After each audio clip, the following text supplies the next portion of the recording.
La narrativa de la campaña aérea durante la Segunda Guerra Mundial se centra en enormes formaciones de bombarderos que lanzaban cientos o miles de toneladas de bombas sobre el suelo en un esfuerzo por aplastar al enemigo hasta la aniquilación. A pesar de los mejores esfuerzos de las tripulaciones involucradas, lanzar bombas desde aproximadamente 4.560 metros de altura hizo que muchas de ellas no alcanzaran sus objetivos previstos, lo que significa que estaban luchando y muriendo, a menudo por nada. Los comandantes militares solucionaron esto al enfocar ataques en ciudades enteras, pero cuando se trataba de atacar barcos, era casi imposible lograr éxito de esta manera. Sin embargo, un brillante joven ingeniero en Alemania buscó quitarle el control de la bomba al destino y darle a Alemania un arma de gran poder y precisión sin precedentes. Esta es la historia del hundimiento del acorazado Roma y el nacimiento de las armas guiadas por precisión, conocidas comúnmente hoy en día como bombas inteligentes. Bienvenido a Guerras del Mundo.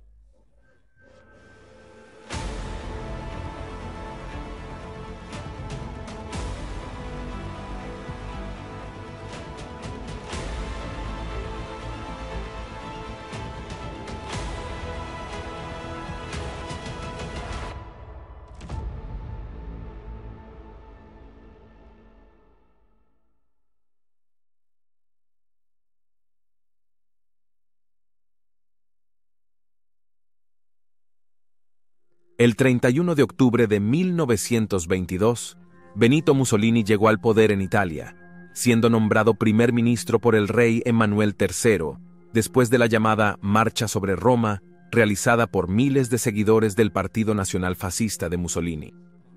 En los años venideros, para gran alarma de Europa, quien acababa de derrocar a un dictador europeo, Mussolini utilizó su cargo para instituir leyes que reprimían toda oposición a su gobierno, dejándolo como el líder indiscutible del país antes de comenzar su expansión hacia el exterior desde su tierra natal. Mussolini tenía grandes ambiciones que se centraban en la restauración del Imperio Romano. Imaginó una Roma del siglo XX cuya influencia se extendía por Europa y África. Pero por supuesto, esto lo puso en desacuerdo con los imperios modernos del Reino Unido y la República Francesa, ambos con intereses propios en el mar Mediterráneo que separaba los dos continentes. Imperturbable y creyendo que Italia tenía un derecho divino a convertirse en la potencia dominante en el Mediterráneo y sus alrededores, menos de un año después de llegar al poder, ordenó el envío de tropas a Libia para sofocar los levantamientos de tribus rebeldes opuestas a la presencia italiana en el país. Entonces, más tarde en ese mismo año, un general italiano que intentaba negociar un acuerdo entre Grecia y Albania fue asesinado cerca de la frontera disputada. Mientras los perpetradores siguen sin ser identificados, el hecho de que ocurrió en territorio griego llevó a Mussolini a culparlos y ordenar a la Marina y Fuerza Aérea Italiana bombardear la isla griega de Corfú antes de desembarcar 10.000 tropas. Menos de 5 años después del final de la Primera Guerra Mundial, muchos en Europa sentían que, con Mussolini en el poder, ya estaban al borde de otro gran conflicto europeo. Finalmente, las negociaciones de la Liga de Naciones, precursora de las Naciones Unidas modernas, resultaron en una resolución que favorecía fuertemente a Italia, si solo para apaciguar a Mussolini y evitar que estallara una guerra importante en Europa. Pero como este periodo de la historia le ha enseñado al mundo, la política de apaciguamiento solo hace que el agresor sea más agresivo. A medida que Mussolini continuaba con su expansión hacia el exterior, las marinas británica y francesa comenzaron a adaptar sus nuevos buques de guerra para enfrentar las amenazas italianas, lo cual solo alentó a Mussolini a construir barcos para contrarrestar esos nuevos barcos. Una carrera armamentística estaba en marcha, con el premio siendo el control del mar Mediterráneo.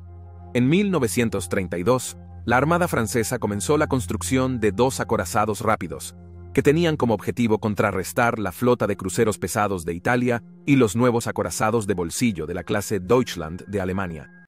Apodados el Dunkerque y el Estrasburgo, estos 2 barcos no solo podían superar en armamento a los cruceros de Mussolini, sino que también podían igualarlos en velocidad, una ventaja que los cruceros habían mantenido previamente para escapar de cualquier enfrentamiento desfavorable con un acorazado. Habiendo conocido la construcción de los 2 acorazados franceses, Mussolini exigió que la Armada italiana desarrollara una respuesta, no solo en calidad, sino también en cantidad. Y así, en 1934, los astilleros italianos comenzaron a trabajar en 4 nuevos acorazados destinados específicamente a igualar a los franceses. Al final, solo 3 de los 4 barcos serían terminados, comenzando con el Littorio, que entró en servicio el 6 de mayo de 1940, seguido por el Vittorio Veneto solo 9 días después. El último barco del trío sería completado con un diseño modificado el 14 de junio de 1942, momento en el cual Italia estaba completamente involucrada en la guerra contra los aliados. Estos buques representaban una amenaza muy real para los aliados, y la Marina Real se enfrentó tanto al Littorio como al Vittorio Veneto en varias batallas a lo largo del Mediterráneo, en particular alrededor del territorio británico de Malta. El 12 de noviembre de 1940, ambos barcos estaban en el puerto de Tarento cuando el Fleet Air Arm de la Armada Real llevó a cabo su espectacular ataque sorpresa utilizando biplanos espada-pez volador, llevando torpedos y bombas en un intento de eliminar la flota de superficie italiana en un solo golpe poderoso. Vittorio Veneto lograría ser uno de los pocos barcos que escaparon ilesos, pero Littorio no tuvo tanta suerte, recibiendo 2 impactos de torpedos de 798 kilogramos. El acorazado se llenó rápidamente de agua y se hundió varios metros antes de descansar en el fondo del puerto poco profundo. A pesar de los agujeros en el casco, gran parte de la superestructura y maquinaria sobrevivió, y para marzo del año siguiente, el barco había sido reparado y estaba de vuelta en acción. En los próximos meses, la debilitada Marina italiana libró intensas batallas con fuerzas navales y aéreas aliadas cada vez más superiores, y ambos barcos resultaron dañados en repetidas ocasiones.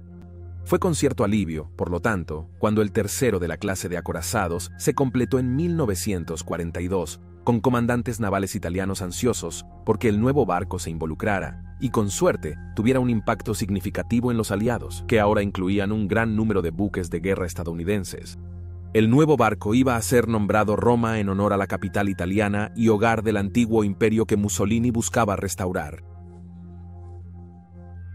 Ocupando su lugar como el nuevo buque insignia italiano, Roma y sus 2 hermanas se trasladaron de Tarento al puerto de Nápoles el 12 de noviembre de 1942, en preparación para atacar a las fuerzas aliadas que desembarcaban en el norte de África, quienes estaban presionando para finalmente expulsar a los italianos y alemanes del continente. Estos 3 acorazados representaron la cima del poder naval italiano y eran un espectáculo impresionante de contemplar. Sin embargo, también eran un objetivo muy preciado para los submarinos aliados. Durante el tránsito a su nueva base, fueron avistados por el submarino clase I de la Armada Real, Hospital Militar de Sanidad Unombra, que lanzó un ataque con torpedos sin éxito. Sin embargo, al informar la ubicación y dirección en la que navegaban los buques de guerra, los aliados ahora sabían que estaban en movimiento y su objetivo era obvio. Mientras estaba atracado en Nápoles, el puerto sufrió un fuerte ataque aéreo por bombarderos estadounidenses, y el relativamente nuevo Roma sufrió un impacto de una bomba perforante de blindaje lanzada por un bombardero B-17 Fuerza Aérea de la Fortaleza. Afortunadamente para el Roma, la bomba no logró detonar al impactar, y en cambio su trayectoria lateral hizo que pasara por el costado del barco antes de explotar en el agua. Esto todavía causó daños, y combinado con otra explosión de bomba cercana, el Roma tomó alrededor de 2.350 toneladas de agua. Pero al igual que Littorio en Taranto, el Roma sobrevivió y se realizaron reparaciones rápidamente. Roma fue nuevamente alcanzado en otro ataque aéreo unos meses después, pero su pesada armadura la protegió de daños graves. Se estaba volviendo obvio para todos que los 3 acorazados, ya sea en el mar o incluso estacionarios en el puerto, estaban resultando muy difíciles de destruir.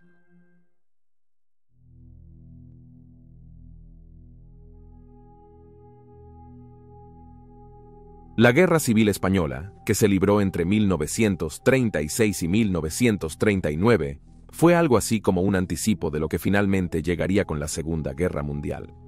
Tanto Italia como Alemania enviaron tropas en apoyo de su aliado, Francisco Franco, y esto les permitió no solo probar sus nuevas armas en combate, sino perfeccionar las tácticas para utilizarlas antes de que pudiera estallar un enfrentamiento importante con Gran Bretaña y Francia.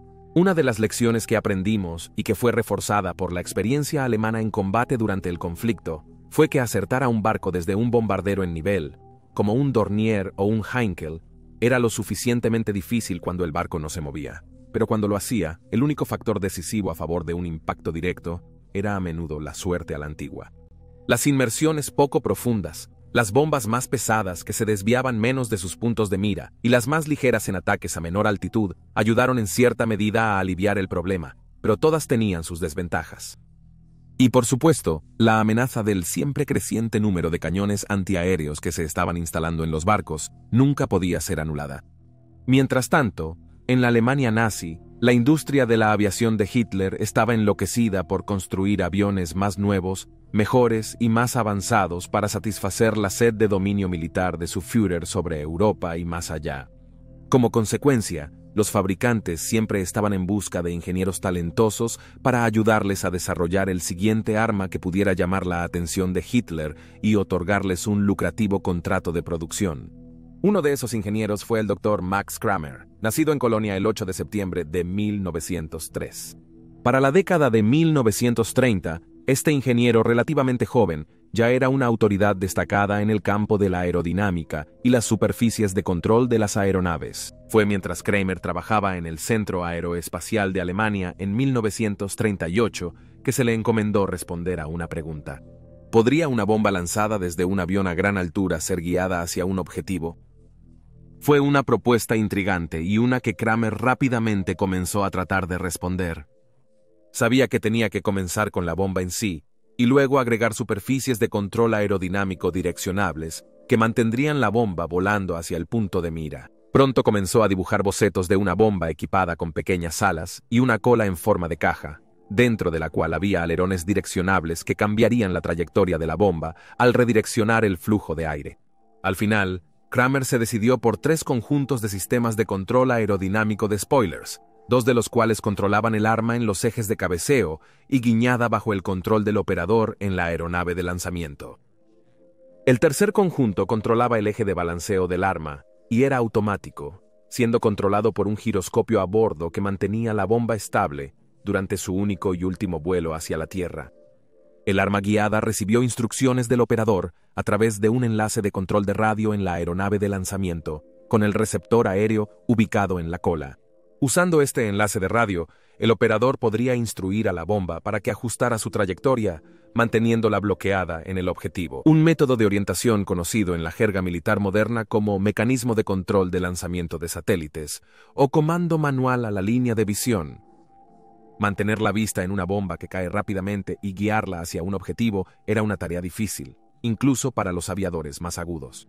Y así, se incluyó una bengala en la cola, aumentando su visibilidad para permitir que los pilotos llevaran un mejor seguimiento de su progreso. El sistema de Kramer fue finalmente incorporado en una bomba perforadora de blindaje computadora 1400, que pesaba 1.400 kilogramos y había sido utilizado extensivamente contra varios tipos de barcos aliados, incluyendo acorazados. El nuevo arma guiada era conocida por varios nombres, pero se le conoce más comúnmente como el Fritz 10. La PC 1400 ya llevaba el nombre Fritz y se agregó la X para distinguirla de su antecesora sin guía. A principios de 1943, el arma estaba siendo probada extensivamente por varias aeronaves alemanas. Al final, se decidió que el Dornier Do-217 sería la plataforma de lanzamiento más adecuada para el nuevo arma, y los miembros del ala de bombarderos Kilogramo 100, conocida en la Fuerza Aérea Alemana como los vikingos, comenzaron a entrenar con él tan pronto como las armas estuvieron disponibles. Los resultados fueron espectaculares. Con el entrenamiento adecuado, un operador hábil podría guiar las bombas a menos de 15 metros del punto de mira, al menos el 50% del tiempo, mientras que el 90% impactaba dentro de un radio de 30 metros. Estos resultados casi garantizan infligir daños graves en cualquier barco que sea el objetivo. Y todo el tiempo, el bombardero estaba seguro, a 5.6 kilómetros de distancia. Ahora era el momento de probar el arma en combate. Y el 21 de julio de 1943, los alemanes llevaron a cabo el primer ataque aéreo en la historia, utilizando municiones guiadas de precisión lanzadas desde el aire. Para ese momento, Las fuerzas aliadas habían desembarcado en Sicilia y estaban expulsando lentamente a las fuerzas alemanas y fascistas italianas, con la ayuda en algunos casos de la población local que estaba enérgicamente opuesta al régimen de Mussolini. Bautizada como Operación Husky, un objetivo importante para las fuerzas británicas bajo el mando del general Bernard Montgomery era la captura del puerto de Augusta en la costa este de Sicilia, lo que lograron hacer el 13 de julio. Los alemanes decidieron probar su nueva arma maravillosa en combate contra los barcos aliados que ahora utilizaban el puerto. Pero los resultados resultaron tan decepcionantes que los aliados no sabían que estaban siendo atacados por armas guiadas. Sin embargo, poco después de este ataque, los alemanes desplegaron un arma similar llamada Henschel Hora Standard 293 contra el destructor británico Hospital Militar de Sanidad de Gret, hundiéndolo con éxito al noroeste de España. Esto fue guiado hacia su objetivo de manera similar al Fritz X, pero incorporó un motor de cohete para acelerar la bomba por delante del avión lanzador, haciendo que el hundimiento del Egret fuera la primera vez en la historia que se había utilizado un misil antibuque guiado en combate. Una desventaja de esta arma en comparación con el Fritz X era que la cabeza de guerra era significativamente más pequeña, con un peso de apenas 295 kilogramos. Esto significaba que, aunque era efectivo contra pequeños destructores como cruceros o barcos mercantes, sería menos eficaz contra acorazados fuertemente blindados como el Roma, y por lo tanto, el desarrollo de ambas armas continuó, los ingenieros alemanes ansiosos por demostrar su valía.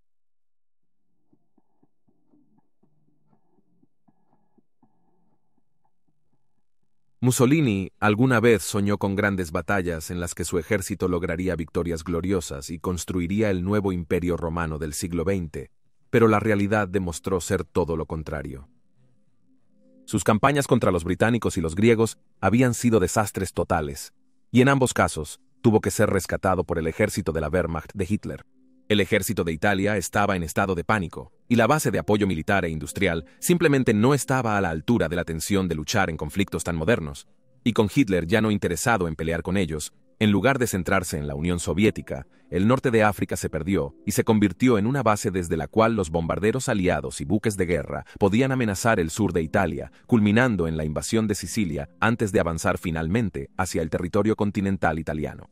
A pesar de sus años de represión a toda oposición, para finales de julio de 1943, había quienes dentro de la propia jerarquía fascista italiana pedían la cabeza de Mussolini. El 24 de julio de 1943, el Consejo Superior Fascista, que no se había reunido desde que comenzó la guerra, convocó a Mussolini a una reunión donde le informaron que habían elegido nombrar al rey Emanuel III como comandante en jefe de las Fuerzas Armadas italianas. Mussolini estaba enfurecido, pero había más por venir al día siguiente. El rey destituyó a Mussolini de todas sus funciones y lo hizo arrestar. Fue enviado a prisión en una ambulancia. Los líderes italianos ahora se encontraban en una situación complicada, especialmente cuando Pietro Badoglio fue nombrado como el nuevo primer ministro de Italia. Badoglio sabía que Italia no podía continuar en su camino actual contra los aliados sin enfrentarse a la destrucción bajo los bombardeos aéreos aliados y el avance de las tropas aliadas desde Sicilia hacia el norte de la península italiana. Pero al mismo tiempo, también tuvo que lidiar con miles de tropas alemanas en su propio país que se volverían en su contra si cambiaran de bando. Por lo tanto, Badoglio tuvo que confesar abiertamente su continuo apoyo a Hitler y al fascismo, pero al mismo tiempo entabló negociaciones secretas con los aliados para el armisticio. Para septiembre de 1943, estas negociaciones incluían planes para que la mayor parte de la flota italiana posible zarpara hacia Malta y se rindiera en la estación de la Royal Navy allí. A bordo del acorazado Roma, el almirante Carlo Bergamini se preparaba para liderar la flota italiana en una operación para oponerse a los desembarcos aliados en Salerno. Y así, cuando el 8 de septiembre de 1943 se le informó en silencio que se había acordado un armisticio, su fuerza estaba lista para zarpar de inmediato. Bergamini recibió órdenes de que debía llevar su fuerza de 3 acorazados, 3 cruceros y 8 destructores, y navegar hasta Malta para rendirse. Así que, poco después de la medianoche en la mañana del 9 de septiembre, llevó la flota mar adentro, dejando atrás a él e Italia en caos. Como era de esperarse, Los alemanes no habían tomado muy bien que sus antiguos aliados cambiaran de bando en secreto, y también varios líderes fascistas italianos estaban furiosos por esta traición, y rápidamente estallaron enfrentamientos entre los antiguos aliados. A pesar de sus órdenes de navegar hacia Malta, Bergamini había tomado la decisión de dirigirse en cambio al puerto italiano de la Maddalena en Cerdeña, donde el rey Emanuel III había sido autorizado a establecer un gobierno libre bajo los términos del armisticio con los aliados. Navegando a través de la noche, a las 6 horas, se les unieron 3 cruceros italianos más desde el puerto de Génova, y navegaron alrededor del norte de Córcega antes de girar hacia el sur en dirección a Cerdeña. Durante las primeras horas, los aviones de guerra aliados avistaron la flota italiana encabezada por el Roma, pero no atacaron, lo que Bergamini consideró una buena señal. Después de navegar durante la noche, alrededor de las 12 horas del día siguiente, Bergamini ordenó a las flotas girar hacia la Maddalena, pero menos de 2 horas después, llegó la terrible noticia de que el puerto había caído en manos de los alemanes y ya no era seguro. Bergamini ahora no tenía más opción que cambiar de rumbo y llevar su flota al Mediterráneo y dirigirse hacia Malta. Poco después de las 1400 horas, los vigías a bordo del barco italiano divisaron aviones bimotores acercándose a su posición. Inseguros de si eran aliados o alemanes, Bergamini dio órdenes de no disparar ninguna arma hasta que pudieran estar seguros, pero los aviones se mantuvieron fuera del alcance de sus armas. Los aviones gemelos comenzaron a soltar bombas desde gran altura y mar adentro, las cuales cayeron lejos en la distancia, lanzando grandes columnas de agua al aire al detonar, pero sin representar una amenaza para los barcos italianos. Bergamini y sus oficiales encontraron el ataque desconcertante, ya que las tácticas utilizadas por los aviones atacantes no tenían ninguna esperanza de golpearlos, por lo que interpretó el acto como una advertencia alemana para ellos: si estaban considerando desertar a los aliados, serían hundidos. De hecho, es más probable que estas fueran bombas Fritz X que por alguna razón no funcionaron correctamente. Entonces, a las 1530 horas, los bombarderos regresaron, y esta vez no había forma de confundirlos. Los vigías los identificaron como 6 Dornier Do 217, volando a 5.476 metros, y reportaron que cada uno llevaba una sola bomba grande debajo de sus alas, colocada entre sus motores y fuselajes. Al igual que el ataque anterior, Bergamini estaba desconcertado por el lanzamiento de las bombas lejos de los barcos italianos, y desde alturas que hacían que acertarles fuera prácticamente imposible. Pero esta vez, observadores reportaron que las bombas se comportaban extrañamente. En lugar de caer directamente al océano, en realidad estaban planeando hacia ellos, directamente hacia ellos. La primera bomba Fritz X cayó cerca del acorazado Littorio, que recientemente había sido renombrado Italia, explotando a solo unos metros de distancia en el agua, dañando el timón e impidiendo que el barco pudiera dirigirse. Mientras la tripulación del Italia luchaba desesperadamente por recuperar el control de su barco, el resto de la flota italiana se apresuraba a procesar lo que había sucedido. Varios vigías indicaron que la bomba parecía tener alas, moverse bajo control y dirigirse hacia Italia. Curiosamente, el bombardero que lanzó el arma voló en línea recta y nivelado hasta que su arma impactó en el agua, en lugar de retirarse, como solía ser el caso una vez que un bombardero había soltado su carga. Solo 15 minutos después, la siguiente bomba alemana fue lanzada desde un Dornier en órbita, al cual los cañones italianos eran incapaces de alcanzar debido a la distancia y altura a la que estaba operando. El bombardero alemán eligió su objetivo y guió su arma hacia él. Ese objetivo era el Roma. La pesada bomba guiada perforadora de blindaje de 1.406 kilogramos alcanzó tal energía mientras caía que, al impactar el acorazado en su lado de estribor de popa, atravesó la cubierta blindada, descendió por varios pisos más antes de penetrar el casco mismo. Allí, detonó bajo la quilla del barco con un efecto devastador. Las salas de calderas y la sala de máquinas se inundaron con agua de mar, lo que dejó inutilizadas 2 hélices a bordo, limitando al poderoso barco a solo 22 kilómetros por hora, mientras que los cortocircuitos eléctricos provocaron cientos de pequeños incendios en la parte trasera del barco. Incapaces de detenerse y ayudar, ya que aparecían más aviones alemanes, el resto de la flota italiana comenzó a sobrepasar al Roma, que rápidamente estaba perdiendo potencia. 7 minutos después, los alemanes lanzaron un segundo ataque al acorazado mortalmente herido. A las 1552 horas, Roma fue alcanzado por una segunda bomba, nuevamente en el lado de estribor, esta vez explotando dentro de la sala de máquinas más adelantada e incendiando el depósito de municiones del cañón número 1, lo que desgarró el casco, causando más inundaciones intensas.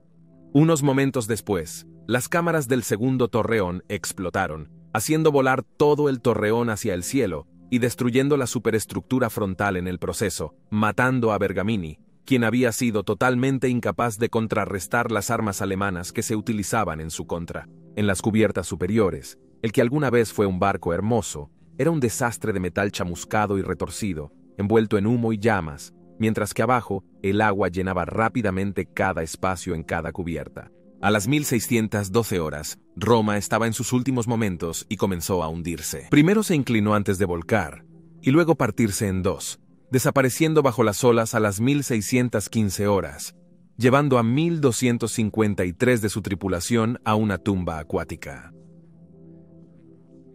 La flota italiana navegó, asombrada por la eficiencia del ataque alemán que había aniquilado su buque insignia antes de ser internada en Malta por los aliados durante gran parte del resto de la guerra.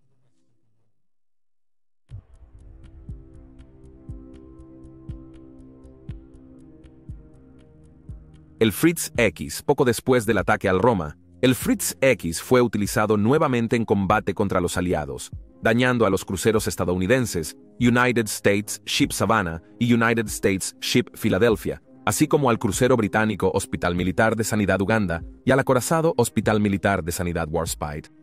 Los aliados estaban comprensiblemente alarmados por esta nueva arma alemana, pero descubrieron muy rápidamente que tenía sus deficiencias que podían ser explotadas para anular su efectividad.